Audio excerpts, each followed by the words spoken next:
happy for a guy like Jamal? It seems like a guy that it is. Easily. We're all happy for him in the huddle. We're all, happy for Jamal. Cal, even Coach Cal's happy for him. The same way to go Jamal. Everybody give Jamal a hand and stuff like that. Jamal, he plays hard, and then you start to see it in his offense. He's starting to make shots and stuff like that, so it's really good to see that. Was he a great mystery even to you guys a little bit? Just not really fully understanding all the stuff he could do until he was back healthy? Nah, we all know what Jamal can do. He's really good on defense. He's actually really athletic, really quick. A lot of people don't give him credit for that, but Jamal's just a great player overall, and he really helps his team in a lot of ways. For you, I think you're 8 of 15 now, the last 6 games from 3. Knowing that you knew you were a good 3-point shooter. You did in high school. You won a bunch of 3-point contests. Yeah. Was it baffling to you the start? And does this feel like, okay, settled back into my groove? I think the game was a little fast at first, but it's starting to slow down. That always helps with your confidence. I'm always a high confidence guy, and this is definitely helping. Trust and believe in God, trust and believe in my work, the work that I put in, before school, after practice, before practice, stuff like that. So, it's nothing new.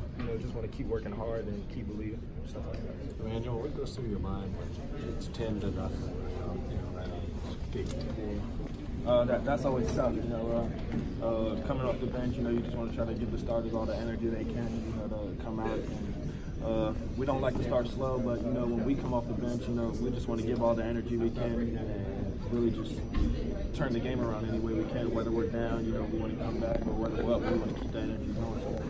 And Coach was saying to us that when you guys lost to Duke and some of the losses, it brought you together to, like a fear factor kind of thing, like we better get it together. But then when you win, you kind of separate. So what do you think of that? Yeah, I don't think too much of that. Whether we lose or win, we just want to come out the next game and play hard, play for each other, and things like that.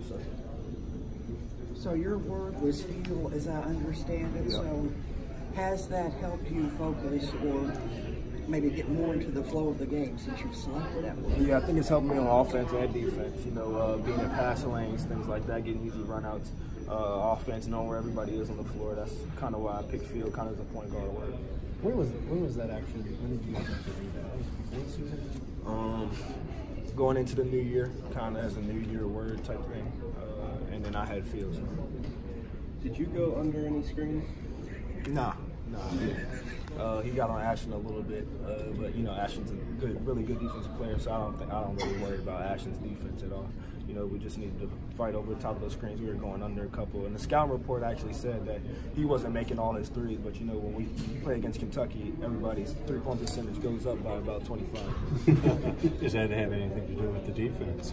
Yeah, it did. Once you make 1 or 2, you got to change it up, start going in and stuff like that. But we figured it out late and we got to it. So. Coach had said too that earlier that there's not going to be a lot of blowouts. So the games are going to be competitive. You guys got up 14, and it looked like you were maybe on the brink of putting the hammer down. Why do you think the hammer wasn't put down? I'm not sure. Maybe it was our effort and energy. You could start to see it.